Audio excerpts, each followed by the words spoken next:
Assalamualaikum warahmatullahi wabarakatuh.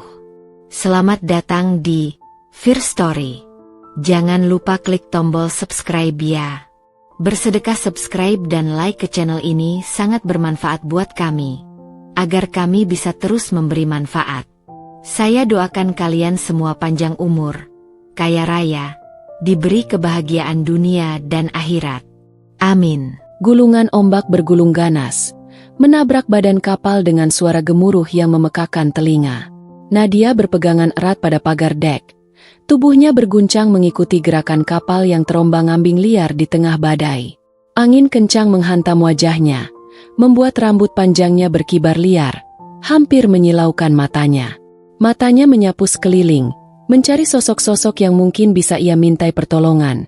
Tapi semua orang sedang panik, berlarian tanpa arah, seolah harapan keselamatan kian memudar. "Kita harus turun ke bawah," seseorang berteriak dari belakangnya. Nadia menoleh dan melihat seorang pria parubaya. Wajahnya dipenuhi kecemasan. "Aku harus membantu," teriaknya, separuh berusaha meyakinkan diri sendiri. Nadia yang seorang dokter muda baru saja lulus, selalu merasa punya tanggung jawab untuk bertindak di tengah keadaan darurat. Tapi kali ini, ketakutan mengguncangnya begitu dalam, hingga membuat langkahnya bimbang. Pria itu menggelengkan kepala dengan keras. "Tidak ada yang bisa kita lakukan di sini. Nak, ini badai besar. Kita harus berlindung." Sebelum Nadia sempat menjawab, ombak besar kembali menghantam, membuat tubuhnya terlempar dan hampir terjatuh. Tangan Nadia meraih apa saja yang bisa ia pegang, dan dalam kekalutan itu, ia melihat sesosok tua yang memegangi batang kayu. Matanya terpejam seakan berserah pada nasib. Pak, berpegangan," teriak Nadia, meski suaranya tenggelam di tengah deburan ombak dan angin yang kencang. Ia mengenali sosok itu, Kek Sungkolo, kakek tua yang sering mengajaknya berbincang selama di kapal ini. Kapal berguncang lebih keras, dan sebelum Nadia sempat berpikir panjang, badai meluluh lantakan kapal, memisahkan mereka dari satu sisi ke sisi lainnya.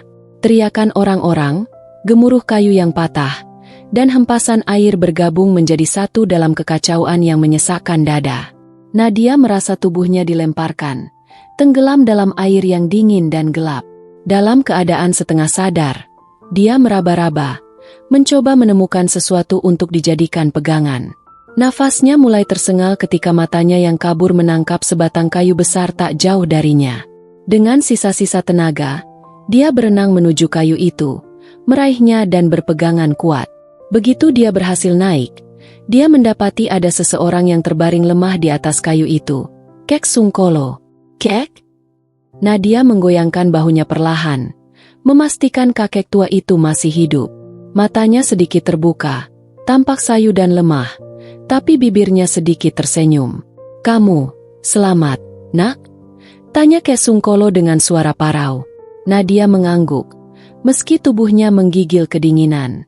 "Iya, Kek, kita masih hidup. Kita akan bertahan," gumamnya dengan nada optimis, meskipun dalam hatinya ia ragu. Mereka mengapung di lautan luas, tubuh mereka berdua berpegangan erat pada batang kayu yang sesekali dihantam ombak. Rasa dingin menyusup hingga ke tulang, dan kesunyian yang menghantui seolah menelan mereka dalam kegelapan tanpa batas. Nadia hanya bisa berharap bahwa badai akan mereda dan mereka akan ditemukan oleh kapal penyelamat. Beberapa jam berlalu dalam kebisuan yang penuh harapan kosong. Matahari mulai terbit di kejauhan, menghangatkan kulit mereka sedikit demi sedikit. Nadia melihat ke arah cakrawala. Hatinya menguat meski kondisi tubuhnya lemah. Dia mengusap wajahnya yang basah dan melihat Kek Sungkolo yang masih berpegangan erat pada batang kayu. "Kek, apa kita akan terus seperti ini?" tanyanya dengan nada khawatir. Kakek itu hanya menggeleng perlahan. Sorot matanya memancarkan ketenangan yang aneh di tengah situasi genting. "Kita lihat saja, nak. Tuhan punya caranya sendiri. Kau harus percaya," katanya dengan suara rendah namun penuh keyakinan. Kata-kata Kek Sungkolo terasa menenangkan, meski keadaan di sekitar mereka masih jauh dari aman. Setelah berjam-jam terbawa arus, sebuah garis daratan mulai terlihat di kejauhan. Nadia tidak yakin apakah itu pulau atau hanya bayangan. Namun ia tahu bahwa mereka harus menuju ke sana. Ia mengguncang bahu Kek Sungkolo dengan antusiasme yang hampir tak terkendali. "Kek, lihat, itu daratan. Kita bisa selamat, Kek," katanya dengan mata berbinar. Meski tubuhnya sudah hampir tak kuat lagi, Kek Sungkolo membuka matanya perlahan, lalu mengangguk pelan. "Ayo, nak, kita coba mendekat. Kita akan selamat kalau bisa sampai ke sana." Dengan sisa tenaga, mereka mendorong batang kayu itu menuju arah daratan. Ombak membantu mereka sedikit demi sedikit hingga akhirnya, dengan sisa tenaga yang hampir habis, kaki Nadia merasakan pasir di bawah air. Mereka berdua menyeret tubuh mereka ke pantai, lalu terjatuh ke atas pasir. Napas mereka tersengal-sengal. Nadia memejamkan mata, mencoba menenangkan detak jantungnya yang berdetak cepat. Ketika ia membuka mata, ia melihat Kek Sungkolo tersenyum lemah di sebelahnya. "Kita selamat, nak. Tuhan masih baik pada kita," bisik Kek Sungkolo sambil memandang langit biru yang terbentang di atas mereka. Mata Nadia sedikit berkaca-kaca, merasa sangat bersyukur sekaligus bingung. Mereka terdiam sejenak, menikmati keheningan yang langka setelah melalui badai yang menakutkan. Setelah beberapa saat, Nadia berdiri, melihat sekeliling untuk memastikan di mana mereka berada. Pulau ini sunyi, tak terlihat tanda-tanda kehidupan manusia. "Kek, sepertinya kita sendirian di sini," gumamnya dengan nada khawatir. Kakek itu hanya mengangguk, wajahnya tampak tegar. "Ya, mungkin begitu. Tapi yang penting, kita masih hidup. Itu sudah lebih dari cukup, bukan?" Nadia mengangguk pelan, mencoba menenangkan dirinya. "Iya, Kek, kita masih hidup." Hari-hari pertama mereka di pulau itu penuh dengan perjuangan untuk bertahan hidup. Nadia dan Kek Sungkolo berjalan menyusuri hutan untuk mencari air dan makanan, meski hanya menemukan sedikit buah-buahan liar dan sumber air yang tak jauh dari pantai. Nadia sering terdiam, memikirkan nasib mereka di pulau asing ini. Suatu hari, saat mereka duduk di dekat pantai, Nadia memecah kesunyian. "Kek, menurutmu, ada yang akan mencari kita?" tanyanya dengan nada lemah. Kek Sungkolo menatapnya dengan pandangan penuh pengertian. "Kita tak bisa mengandalkan itu, nak. Mungkin ada, mungkin juga tidak. Tapi kau tak perlu khawatir. Kita akan bertahan." Ada ketenangan dalam suara Kek Sungkolo yang membuat Nadia merasa tenang. Dia menghela napas, mencoba menerima kenyataan yang ada. Mereka tak tahu kapan akan diselamatkan, tapi untuk sementara, mereka punya satu sama lain. "Kek, aku takut," gumam Nadia dengan lirih, mengakui ketakutannya yang selama ini ia pendam. Kakek itu mengangguk, lalu menepuk pundaknya perlahan. "Itu wajar, nak. Tapi ingatlah, rasa takut itu juga yang membuat kita tetap hidup. Selama kita tak menyerah, kita akan baik-baik saja." Mereka pun melanjutkan hari-hari di pulau terpencil itu dengan saling berbagi kisah dan pengetahuan. Nadia mendapati dirinya semakin menghormati dan menyayangi Kek Sungkolo, meski mereka berasal dari generasi yang jauh berbeda. Dalam setiap kata-kata yang kakek itu ucapkan, Nadia merasa ada kekuatan yang membuatnya bertahan, ada harapan yang tumbuh.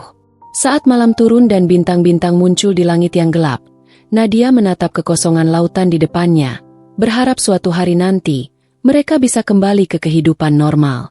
Namun untuk saat ini, mereka hanya bisa bergantung pada satu sama lain. Dan dalam diam, di tengah pulau yang sunyi, Nadia mulai menyadari satu hal yang sederhana namun menenangkan. Mereka mungkin tersesat, tapi selama mereka bersama, mereka tidak benar-benar sendiri. Nadia membuka matanya di pagi hari, mendapati sinar matahari hangat yang menembus celah pepohonan. Tubuhnya masih terasa lelah, otot-ototnya kaku dan sakit setelah malam yang panjang di atas pasir yang dingin.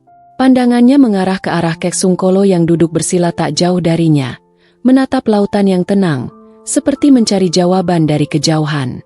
"Kek, pagi." Nadia menyapa dengan suara serak. Rasanya aneh, memulai hari di tempat yang begitu asing dan sunyi. Kakek itu menoleh, tersenyum lembut. "Selamat pagi, nak. Bagaimana tidurmu?" Nadia hanya mengangkat bahu, sedikit tersenyum pahit. "Ya, begitulah, Kek. ini jauh dari nyaman. Kek Sungkolo mengangguk. Wajahnya memancarkan pemahaman. Akan terbiasa. Percayalah. Kita harus kuat, kan? Nadia menatapnya. Terpaku pada ketenangan yang luar biasa dari wajah tua itu. Dalam hatinya, ia merasa iri pada ketabahan Kek Sungkolo yang terlihat tak pernah goyah. Apa Kek pernah merasa takut? Tanyanya ragu. Kakek itu tertawa kecil. Suara tawanya pelan, seperti berbisik di antara angin. Tentu saja, Nak, semua orang pernah takut. Tapi, kadang kita harus berani karena tak ada pilihan lain. Mereka duduk bersama dalam diam, hanya ditemani suara deburan ombak yang memecah di pantai. Kehidupan di pulau itu benar-benar membuat Nadia merasa terasing, dan tanpa sadar, ia merasakan kerinduan pada hal-hal kecil yang dulu ia anggap biasa. Tempat tidur yang nyaman, suara musik, bahkan hiruk-pikuk perkotaan. Apa yang kau pikirkan? Tanya Kek Sungkolo sambil menatap Nadia yang termenung jauh. Nadia menarik napas dalam-dalam, mencoba menjelaskan perasaan yang bergelut di hatinya. Aku rindu rumah. Kek, rindu pada kehidupan yang biasa. Aku bahkan rindu pasien-pasienku. Katanya, matanya berkilat sedikit sembab. Kita bahkan tidak tahu sampai kapan harus di sini. Kek Sungkolo menghela napas panjang, lalu memandangnya dengan pandangan penuh kasih. Aku mengerti, Nak, tapi coba lihat sekelilingmu, katanya. Tangannya menunjuk ke arah hutan hijau dan laut biru di depan mereka. Kadang, dalam kesunyian seperti ini, kita bisa menemukan arti hidup yang sebenarnya. Nadia terdiam, merenungkan kata-kata itu, meskipun hatinya belum sepenuhnya menerima keadaan. Namun, ia tahu, hanya Kek Sungkolo yang bisa memberikan kekuatan di tempat ini. Maka, meski berat, ia berusaha menahan keluh kesahnya. Beberapa hari berlalu, dan rutinitas mereka mulai terbentuk. Kek Sungkolo mengajarinya cara mencari makanan di hutan, mengenalkan tumbuhan-tumbuhan liar yang bisa dimakan dan mana yang berbahaya. Dia juga mengajarinya cara menjerat ikan dengan alat sederhana yang mereka buat dari ranting dan akar pohon. Dalam setiap pembelajaran itu, Nadia mulai mengagumi kecerdikan dan ketangguhan kakek tua ini. Kek, bagaimana Kek bisa tahu semua ini? Nadia bertanya suatu hari sambil menyiapkan jebakan ikan di tepi sungai kecil di tengah pulau. Kakek itu tersenyum. Pandangannya menerawang ke masa lalu. Dulu, waktu aku masih muda, aku pernah hidup di desa terpencil, jauh dari kota. Hidup di sana mengajarkan kita banyak hal. Kau tak bisa bergantung pada orang lain, hanya pada dirimu sendiri. Nadia menatap Kek Sungkolo dengan kagum, baru sadar bahwa hidup ini lebih luas dari sekadar kenyamanan yang pernah ia kenal. Aku ingin bisa sekuat Kek, katanya lirih. Kek Sungkolo menepuk bahunya pelan. Kau sudah kuat, Nak, kau hanya perlu mengingatnya. Hari-hari berlalu, dan meski kondisi fisik mereka tak lagi sekuat sebelumnya, jiwa mereka justru semakin terhubung.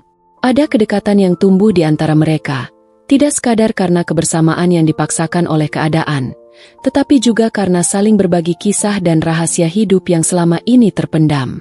Malam itu, mereka duduk di tepi pantai, memandangi bintang-bintang yang berkerlap-kerlip di langit malam yang jernih. Angin laut berhembus lembut, membawa kesejukan yang menenangkan, membuat mereka merasa sedikit lupa akan kesulitan yang mereka hadapi. Kek, aku ingat dulu ketika aku kecil, ayahku suka membawaku ke pantai. Dia selalu bercerita tentang bintang-bintang. Katanya setiap bintang adalah doa seseorang yang belum terkabul. Nadia tersenyum kecil mengenang ayahnya. Kek Sungkolo mendengarkan dengan penuh perhatian, lalu mengangguk pelan. Ayahmu orang yang bijak. Lalu, apa doamu yang belum terkabul, Nak? Nadia terdiam, menatap langit yang dipenuhi bintang. Aku ingin hidup yang berarti, Kek. Sesuatu yang benar-benar bisa membuatku bahagia dan diingat. Tapi sekarang, aku bahkan tidak tahu apakah aku masih punya kesempatan untuk mewujudkannya. Kek Sungkolo mengulurkan tangan, meraih jemari Nadia yang dingin dan menggenggamnya erat. Kau masih punya banyak waktu, Nak. Jangan menyerah hanya karena kita di sini. Mungkin, justru disinilah kau akan menemukan jawaban yang selama ini kau cari. Nadia menundukkan kepala, menahan air mata yang tiba-tiba menggenang. Dalam kata-kata sederhana itu, Kek Sungkolo seakan memberinya harapan. Harapan untuk terus melangkah meski dalam situasi yang tak pasti. Keesokan harinya, Nadia bangun lebih pagi dari biasanya, memutuskan untuk berjalan-jalan di sekitar pulau sendirian. Ia menyusuri pantai dan masuk ke dalam hutan kecil, mencoba memahami tempat ini lebih baik. Langkahnya terhenti ketika ia menemukan sebuah gua kecil tersembunyi di balik semak-semak. Dia memasuki gua itu perlahan, dan di dalamnya terdapat lukisan-lukisan purba di dinding gua. "Nak, kau menemukan sesuatu?" Suara Kek Sungkolo tiba-tiba terdengar di belakangnya, membuat Nadia tersentak kaget. "Oh, Kek, kau mengejutkanku." Nadia tersenyum kecil, menunjuk lukisan-lukisan di dinding. "Aku tidak tahu apa ini, tapi rasanya ada sejarah yang terukir di sini." Kek Sungkolo memperhatikan lukisan itu dengan mata yang penuh rasa ingin tahu. "Mungkin ini adalah peninggalan dari orang-orang yang pernah terdampar di sini sebelum kita." Nadia mengangguk, merasakan suatu koneksi mendalam dengan para penghuni masa lalu yang pernah hidup di tempat terpencil ini. Dia menyadari bahwa hidup adalah tentang bertahan dan memberikan makna pada setiap langkah, sekalipun dalam kesunyian yang tidak diharapkan. Ketika mereka kembali ke pantai, Nadia berbicara dengan suara yang lebih tegas, penuh tekad. "Kek, kita akan bertahan. Aku tahu kita akan." Kek Sungkolo tersenyum, bangga pada perubahan sikap Nadia. "Itulah yang ingin Kek dengar. Nak, tak ada tempat bagi keputusasaan di sini. Selama kita masih hidup, kita harus berjuang." Malam hari mereka berbincang lagi, kali ini pembicaraan tentang masa depan. Nadia menatap Kek Sungkolo dengan serius. Bibirnya bergetar ketika ia memikirkan ketakutan terbesar dalam hidupnya. "Kek, aku takut jika suatu hari nanti Kek tiada, aku akan sendirian di sini." Ucapnya dengan jujur, suara Nadia penuh ketakutan yang selama ini ia simpan. Kakek itu terdiam, lalu tersenyum lembut. "Kau tidak perlu khawatir, Nak. Jika tiba saatnya, Tuhan pasti punya rencana untukmu. Tapi, jika kau ingin jaminan, kita bisa membuat keputusan yang bisa memberi kita kedamaian." Nadia memandang Kek Sungkolo dengan kebingungan, tapi ia mengerti maksudnya. Sebuah keputusan besar menggantung di antara mereka. Sebuah keputusan yang tidak pernah ia bayangkan akan terucap di pulau terpencil ini.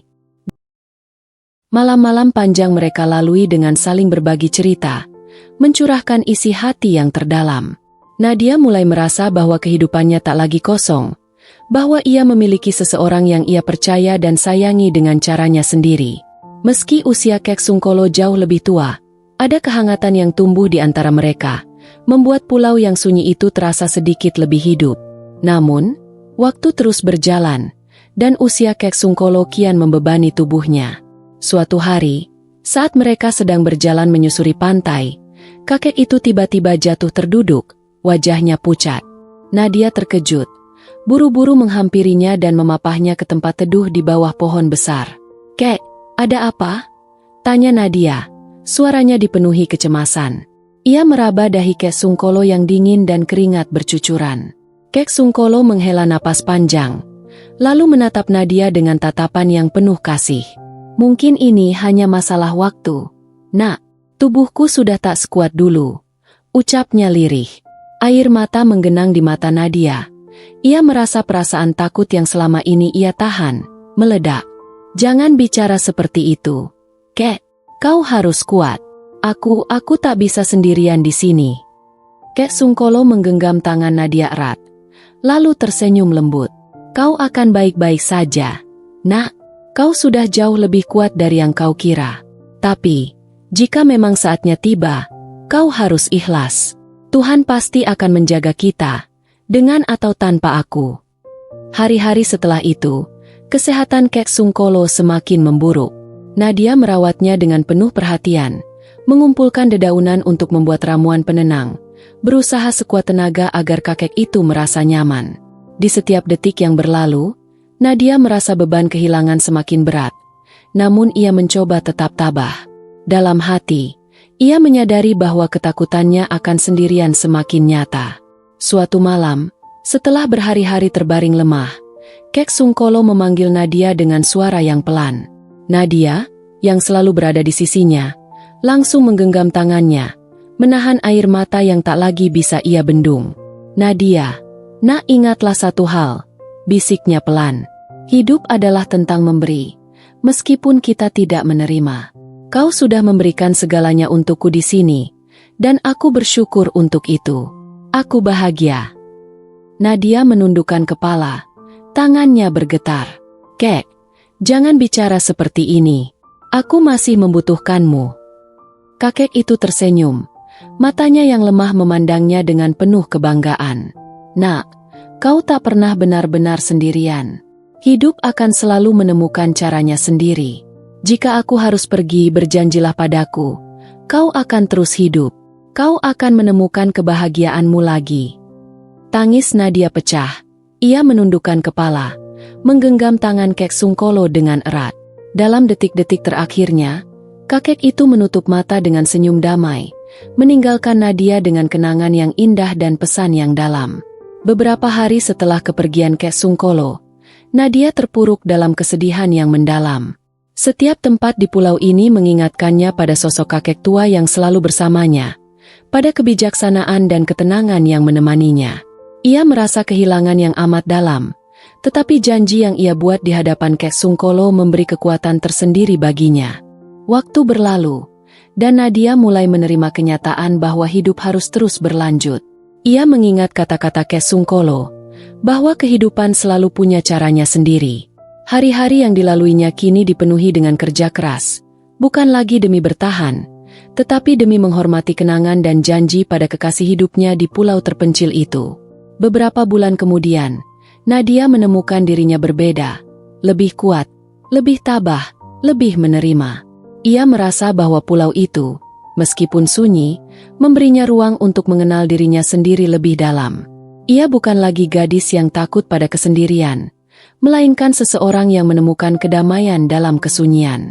Suatu pagi, ketika ia sedang berjalan di tepi pantai, Nadia melihat sesuatu di kejauhan. Kapal besar melintasi lautan, menuju arah pulau. Ia menahan napas, antara senang dan ragu.